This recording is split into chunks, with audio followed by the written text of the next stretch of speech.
Hello everyone, कैसे हैं आप सभी। Welcome to New Horizon Academy. I am Yogesh. तो स्टूडेंट्स, अभी हमारा चैप्टर नंबर 1 रियल नंबर्स चल रहा है और जिसमें हम एक्सरसाइज 1.2 के क्वेश्चन 3 का फर्स्ट पार्ट तक कंप्लीट कर चुके हैं। और तो स्टूडेंट्स, आज हम एक्सरसाइज 1.2 का क्वेश्चन नंबर 3 का सेकेंड पार्ट से आगे करेंगे। तो स्टूडेंट्स, हमें क्वेश्चन दिया है 7√5 को आपको एक इरेशनल नंबर प्रूफ करना है। तो स्टूडेंट्स, इस क्वेश्चन को भी आप उसी तरह से करेंगे जैसे हमने प्रीवियस क्वेश्चन किए थे। तो स्टूडेंट, सबसे पहले हम स्टेटमेंट लिखेंगे। लेट अस एज्यूम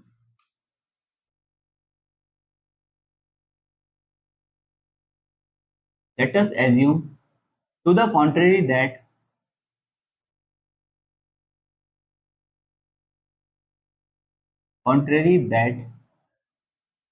जो ये आपको गिवन नंबर होगा 7√5 इज रैशनल। तो स्टूडेंट, सबसे पहले आपको जो भी ये नंबर दिया है आपको जिसे इरेशनल नंबर प्रूफ करना है, तो थोड़ी देर के लिए हम इसे एज्यूम कर लेते हैं कि ये एक रैशनल नंबर है। उसके बाद में आप लिखेंगे then there exist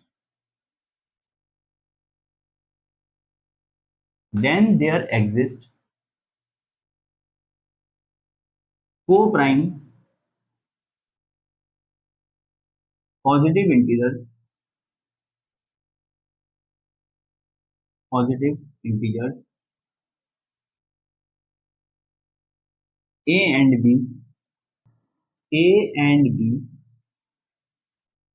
such that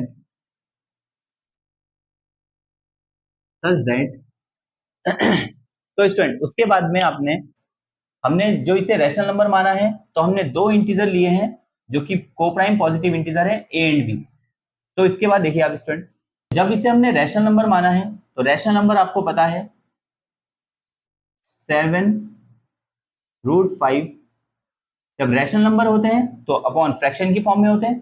तो हमने इंटीजर माने हैं ए एंड बी, तो इसे हम लिख सकते हैं 7√5 equal to a upon b, जहां पर ए और बी कोप्राइम पॉजिटिव इंटीजर्स हैं। इसके बाद स्टूडेंट, थोड़ा सा हम इसे रीअरेंज करेंगे। रीअरेंज कैसे करेंगे? तो student, 7√5 equal to a upon b हमने लिखा, तो यहाँ पर लेफ्ट साइड में आपको सिर्फ √5 को रखना है और 7 यहाँ पर मल्टीप्लाई में, तो नीचे यहाँ पर डिवाइड में जाएगा जो कि बी के साथ इंटू हो जाएगा। तो ए अपॉन ये आपका हो जाएगा 7b। बस स्टूडेंट, आपको इतना ही काम करना है, रीअरेंज करना है। उसके बाद फिर आपको स्टेटमेंट लिखना है। और स्टूडेंट, इन टाइप के क्वेश्चन में एक चीज को आपने अपने माइंड में रखना है कि जो भी क्वेश्चन आप रीअरेंज करेंगे, जब आप इसे रीअरेंज करेंगे तो रूट वाली वैल्यू को ही आपको लेफ्ट साइड में रखना है और बाकी जो भी टर्म्स होंगी आपकी राइट साइड में शिफ्ट हो जाएंगी। उसके बाद देखिए स्टूडेंट, आपको स्टेटमेंट लिखनी है since a and b R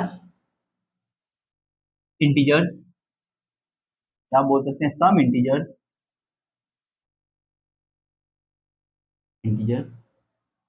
comma. तो स्टूडेंट, जब ए और बी कोई इंटीजर हैं, तो जो ये हमारा वैल्यू आएगी ए अपॉन 7b, ये क्या होगा, एक रैशनल होगा। तो आप ऐसे लिखेंगे A upon 7b is rational rational and so जब ये रैशनल है, तो स्टूडेंट जब राइट हैंड साइड हमारा रैशनल होगा तो लेफ्ट हैंड साइड भी हमारा रैशनल होगा, क्योंकि बीच में इक्वल इक्वल का साइन है। तो एंड सो √5 इज रैशनल, जो कि स्टूडेंट बिल्कुल गलत है। √5 हमें पता है, √5 एक इरेशनल नंबर होता है। तो उसके बाद आप लिखेंगे but this contradict the fact, but this contradict the fact that √5 is irrational। इसके बाद में स्टूडेंट यहाँ पर लिख देते हैं, तो लास्ट में आप लिखेंगे सो वी कंक्लूड, तो उसे हम यहाँ पर लिख लेते हैं सो we conclude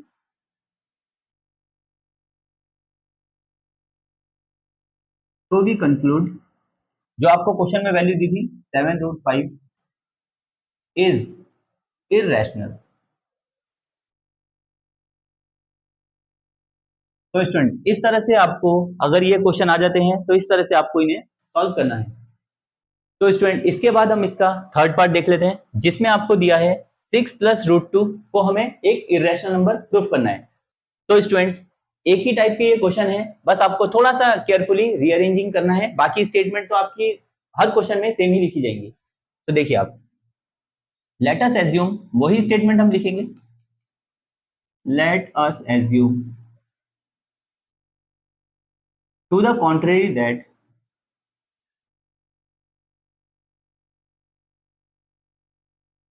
to the contrary that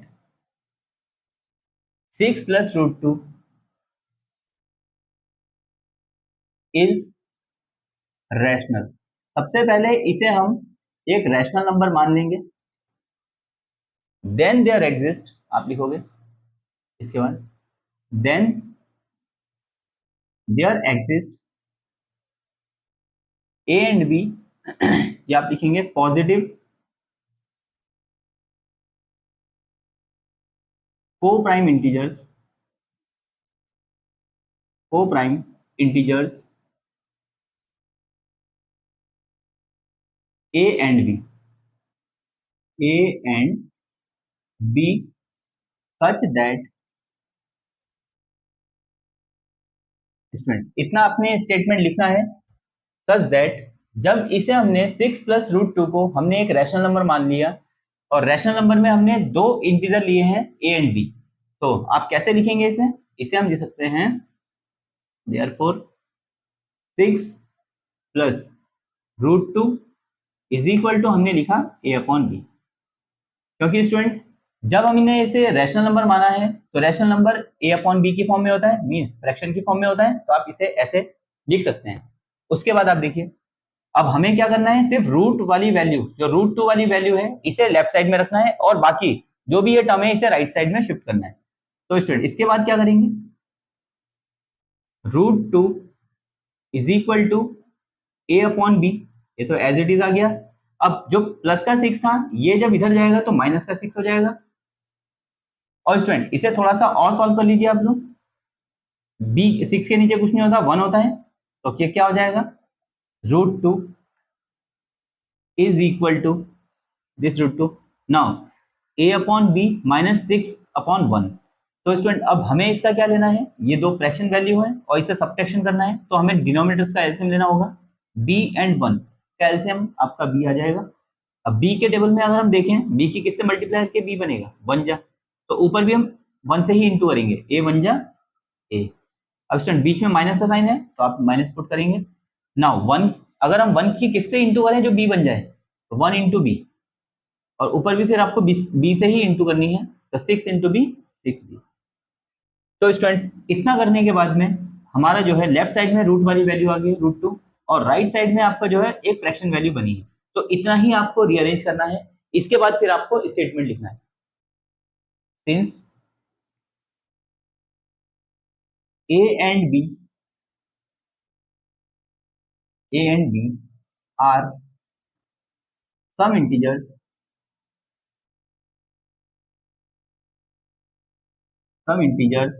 comma लगाएंगे आप, उसके बाद लिखेंगे a-6b upon b is rational. अब थोड़ा सा आप लोग ध्यान देंगे, जब हमारी ये वैल्यू आ चुकी है a-6b अपॉन b, तो हमने लिखा a and b are some integers, a और b कोई इंटीजर हैं। जब हम a और b की जगह पर जब कोई इंटीजर को पुट करेंगे, तो स्टूडेंट्स ये हमारा आ जाएगा एक रैशनल नंबर, तो हमने वही लिखा a-6b इज रैशनल नंबर, या रैशनल भी लिख दो आप, रैशनल नंबर, एंड सो, उसके बाद आप लिखेंगे एंड सो। तो स्टूडेंट्स जब हमने इस वैल्यू को a-6b जो कि राइट साइड में था अपॉन b, इसे हमने एक रैशनल नंबर प्रूफ कर दिया यहाँ पर, तो जो इसके लेफ्ट वाली वैल्यू है √2, ये भी रैशनल हो जाएगी, जो कि बिल्कुल गलत है। तो अभी पहले हम लिखेंगे एंड सो √2 इज रैशनल, √2 को भी यहाँ पर हमने एक रैशनल नंबर दिखाया, जो कि बिल्कुल गलत है। इसके बाद आप लिखेंगे but this contradict the fact, जो हम स्टेटमेंट हर क्वेश्चन में लिखते आ रहे हैं वही स्टेटमेंट्स को आपने लिखना है, but this contradicts the fact √2 is irrational. √2 is irrational. तो स्टूडेंट जब हमने यहाँ पर दिखा दिया कि √2 जो है हमारा क्या इरेशनल नंबर होता है, तो आप लिखेंगे so we conclude 6 √2. अब जो आपको क्वेश्चन में वैल्यू दी थी 6 प्लस √2 इज irrational.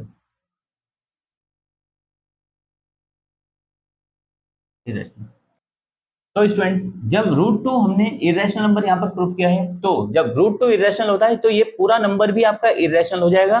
तो आपने यहाँ पर लिखना है so we conclude 6 plus √2 is irrational, और इस तरह से आपका ये सॉल्व हो जाएगा. तो स्टूडेंट इसी क्वेश्चन के साथ में आपका रियल नंबर जो चैप्टर है वो कंप्लीट हुआ. और स्टूडेंट्स अगर आपको इसी टाइप से कोई और भी क्वेश्चन आ जाते हैं, जो भी आपके क्वेश्चन आ जाएं, तो आपको सेम इसी तरह से आपको सॉल्व करना है. वैल्यू चेंज करके दे सकते हैं आपको एग्जाम में, पर आपको मेथड सेम रहेगा. आपको एज इट इज ही इसे जो है रीअरेंज करना है और इसी तरह से आपने क्वेश्चन को करना है. तो स्टूडेंट्स जैसा कि मैंने आप सभी से कहा था कि जब चैप्टर कोई कंप्लीट हो जाएगा तो उसके बाद में मैं आपको कुछ एडिशनल क्वेश्चंस कराऊंगा जो कि पेपर के पॉइंट ऑफ व्यू से भी आपके इंपॉर्टेंट होंगे. तो स्टूडेंट नेक्स्ट वीडियो में मैं आपके लिए कुछ एडिशनल क्वेश्चंस लेकर के आऊंगा जिन्हें आपको बहुत अच्छे से इसी तरह से प्रैक्टिस करना है. तो स्टूडेंट्स अगर आपको वीडियो पसंद आया तो वीडियो को लाइक कीजिए, चैनल को सब्सक्राइब कीजिए और अपने फ्रेंड्स में आप शेयर भी कीजिए. तो मिलता हूं आपसे नेक्स्ट वीडियो में, तब तक के लिए बाय बाय, टेक केयर, जय हिंद.